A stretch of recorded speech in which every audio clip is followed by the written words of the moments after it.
неге көрсеткен. Болат аға, өте сізді ризамыз осындай бүгін шығармашылық кеш жасап балалардың жасап жатқанына, сіздің еңбектеріңізді осы жастар мойындағанына қуанып жатырмыз. Кеше сіз Қасым Аманжоловтың бір жобасында мынандай бір керемет сөз айттыңыз. Бізге лидерлер керек емес. Бізге әр адам өз бетімен лидер болғаны керек, өзінің ішінде тұлға болғаны керек. Осы жолды қандай жол деп қандай жолмен біз мына қазақтардың ішкі тұпқасын түгендейміз, мына рухын қайтадан орнына келтіреміз. Біздің адамдарымыз бұғылып, көп жерде қорқып, көп жерде қашып, көп жерде үндемей, біздің осындай Жаңаөзенге де апарған жағдай, митингіге де бармай жатқан жағдай, қазақтар өз-өзіне ие боламай бара жатыр, қазақтықтан кетіп бара жатыр. Кешегі сіздің айтқан сөзіңіз сондай ұнады, соны қайталап, сол туралы біраз ашық айтып бере аласыз ба? Осы жастарға өсиет, адамдарға, қазақтарға өте қажетті сөз айттыңыз. Қажетті сөз айттым ба, білмеймін, әйтеуір ойымдағын айттым енді.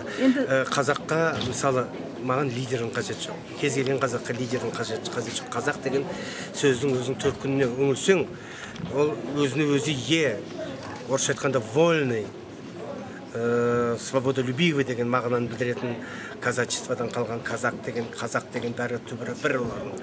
Біздің табиғатымызда бар. Мысалы, ар деген ол қазақтың ұстанымы, көне түріктердің ұстанымы. Эллиндер, көне гректер, римляндар материяны ұстаған, байлықты ұстаған. Ал менің ата-бабам, анау түріктер бәрі, көктер, түріктердің барлығы, олар арды ұстаған, рухты ұстаған, абсолют деп ұққан. Басқа, мысалы, бізге айтады ғой, неге қазақтар өздеріңді көкке көтересіңдер, бір үйлерің қалмаған, тарихи бір деректерің жоқ.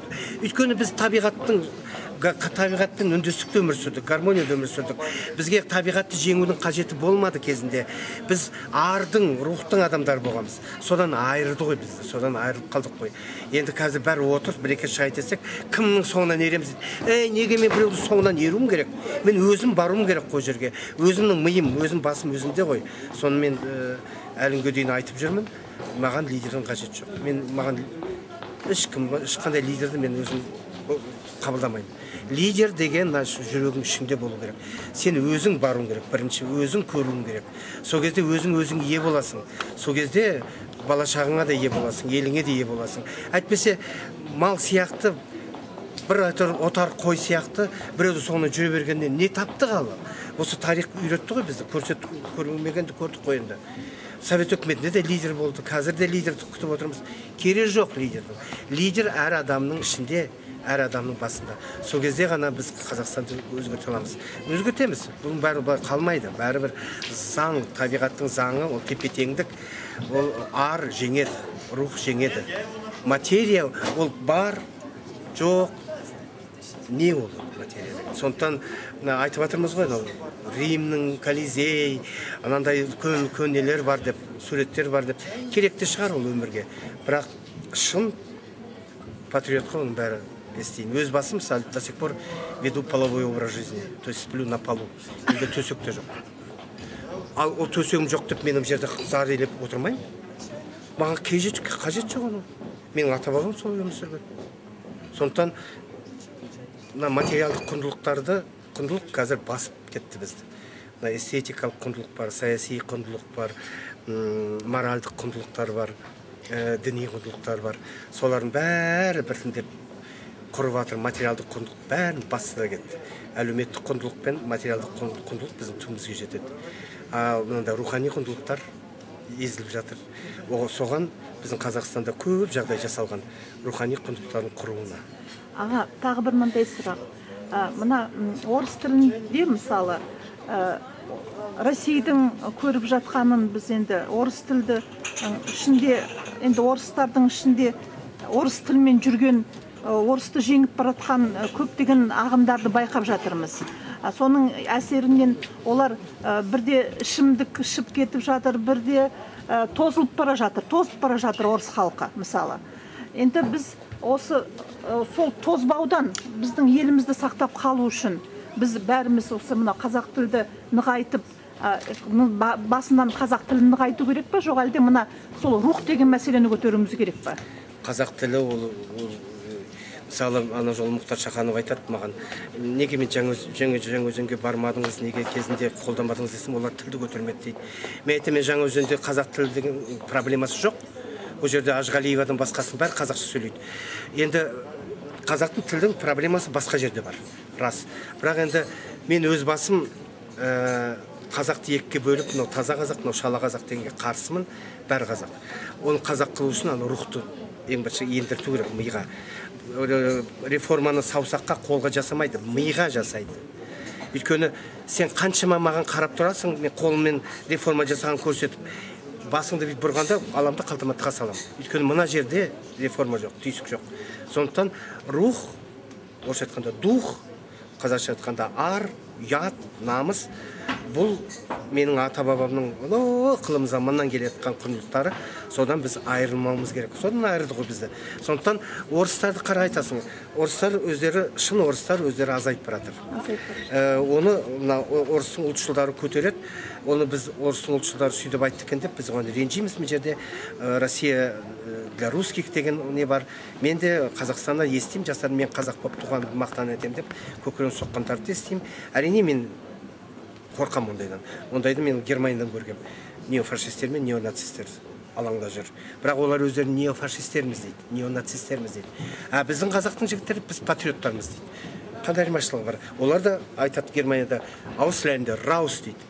Иностранцы вон дейді. Біздің қазақтар айтады кетіңдер дейді, қазақ еместер дейді. Соның бәрін болдыртпау үшін рухқа бағынуымыз керек, жүгінуіміз керек. Арға, ұятқа, намысқа. Сол кезде басқа ұлтшылдық деген жақсы ол. Ұлтшылдық деген өте дені сау ұлтшылдық. Өте керек ақ бізге. Ал мынандай 24 сағат бойы қазақ болып жұмыс істеуді қою керек. 24 сағат бойы мұсылман болып жұмыс істеуді қою керек. Өйткені мен 24 сағат бойы қазақ боламайын. Ал қазақша ауыз жұтайын. Ал қазақ гинекологиясының ерекшелігін дәлелдейді. Ол адамзатқа тән нәрсе ғой бәрі. Кейде айтады, ана Жұбан Молдағалиев жазды ғой, мен қазақмын өлкің тірілген деп. Поэзия деген это состояние души. Сол сәтте солай сезінді, солай жазды. Ол 20 минуттан кейін атаңа не деді, қазақ деуі мүмкін. Поэзия это состояние души. Сол сәттегі көңіл күй ғой поэзия деген. Содан біз принцип жасап алдық. Мақалдан принцип жасап аламыз. Сосын жастарды шатастырамыз. Тағы мынандай бір мәселе. Жаңаөзенде қазақ тілін біле тұра, қазақша өздерін қорғай алмай, Соколованың күшіне жүгінді. Сонда мына қазақ тілдің әлсіз болғаны ғой ол жерде. Не заңмен қазақша өзін қорғай алмады, не қазақ тілімен билікке сөзін өткізе алмады. Ереуілге шыққандардың бәрі дерлік жай қарапайым жұмысшылар, олардың білімдері жоқ арнайы. Соколованың арнайы білімі бар. Мен Соколоваға мыңда бір рахметімді айтамын, өйткені менсінбей кетуді мүмкін, өйткені оған барды ғой жұртты бәрі, біз не істейміз деп. Соны Соколова көрдім, олардың бәрі сауатсыз адамдар.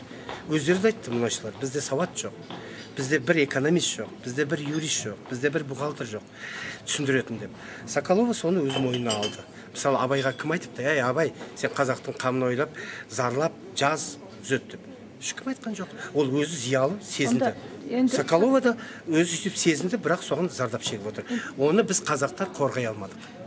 Мен Соколоваға бәрі риза, бірақ бәрі бір сонда мына білім, қазақ тілімен білімді сонда адамдар табылмады ма? Қазақ тілінде білімді деңгейін онда осыдан түсіне бер. Мысалы, мен білем қазақтарды, қазақ мектебінен балаларын арып орыс мектебіне беріп жатқандар. Неге десем, білім жоқ дейді мектептерде. Мұғалімдердің сапасы өте төмен дейді. Мен бір студентті сынадым. Сен лекциядан келдің, айтып берші, мына бүгін не оқыдың дедім. Қазақша лекция жаздың. Бір сөз айта алмайды.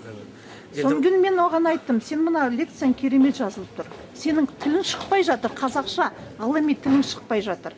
Сонда ана тілімді ғылымға біз жақындатпасақ, тіл мәселесі емес бұл. Тіл мәселесі. Оны бәрін бірдей жүргізу керек. Бізге айтты ғой, бірінші экономика, сосын саясат. Ал мәдениет қайда, руханият қайда? экономика, рухани негізі жоқ адам экономиканы қалай жылжытады алға? Рухани негізі жоқ адам саясатты қалай алға жылжытады? Сондықтан үлкен қателік. Бәрі бірдей фронтально дейді орысша жүру керек. Бәрі бірдей жүру керек. Италияда қара, соғыстан кейін Муссолиниден кейін Италияның ұлты жермен жексен болды ғой. Бүкіл үміті сөнді, өшті, құрыды, қирады, күйреді, ұлттық намыс күйреді, тапталды. Сол кезде итальяндықтар не істеді? Әр саладан фронтпен әр саладан 5-10 шақты адамды шығарды, кинодан, білімнен, медицинадан, театрдан, тарихтан, ғылымдан бәрі жамылды, жұмылды. Сол сияқты, бізде не істеп отыр? Ғылым жоқ, пиратты, білімнің түрі анау, реформа деп әбден етін шығардық. Денсаулық министрлігі, денсаулық жүйесі деген қирап жатыр. Сондықтан менің айтарым тоғытері, мына саяси жүйе өзгермейді, түкті өзгермейді Қазақстан. Тағы мынандай бір ағын бізде қоғамда қарқынды дамып жатыр. Енді бізге мына рухани байлық керек. Рухани өзекті біз қандай жолмен жүргізуіміз керек? Әлде бәріміз мына исламның шақырған жолына кетуіміз керек па? Ол да бар. Неге кетпеске? Егер ол жасампаздық, бір имандылықты алға жылжытса, неге мен исламнан қашуым керек? Кім айтты маған ислам жаман? Ал жоқ, ислам жаман деп айтқан жоқ. Жоқ. Мәселе бөліп жатыр ғой бізді. Иә, елді ерткісі келеді. Әртүрлі лидерлер елді әр жаққа ерткісі келеді. Сол қиын болып тұр ғой. Ең керек дүние бізге қазір білім керек. Білім жүйесін, мұғалімнің айлығын көбейту керек, мұғалімнің сапасын өсіру керек. Ұлтты алып шығатын, тәрбиелейтін білім мұғалім, ұстаз. Мына Японияны қара. Соғыстан кейін 2 рет бомбадан тастады ғой. Сол кезде күйреген жағдайда Жапонның императоры халықтың алдына шығып кешірім сұрады халықтан. Біз көтерілеміз білім арқылы. Білім дегенде ұлттық идеяға айналып жатыр. Мінекей қазір білімнің арқасында не істеп отыр? Түк жоқ, бір қазба байлығы жоқ. Түк жоқ жерден біз солардың техникасын сатып алып, соларға табынып отырмыз. Білім, интеллект, білім арқылы келеді. Бірақ біздің кейбір жастар білімді артық алып, ағылшын тілін үйреніп, Қазақстанға қайтқысы келмейді ғой. Қайтқысы келмейді, өйткені неге келу керек? Заң жұмыс істемесе. Қазақстанға пайдасы жоқ болса не істейміз? Қазақстанның заңын, мына жүйені өзгертсең, бәрі еліне қайтып келеді. Өйткені ол жас жігіт немене келеді мына жерге? Біледі, соттан әділдік жоқ, таппайды. Біледі ғой. Сосын терроризм шығады, экстремизм шығады. Сен олардың заңдарын бәрін істесең, экстремизм де, терроризм де шықпайды. Сен Қазақстанда отырып, сен осы экстремизм, терроризмнің туына жағдай жасап отырсың.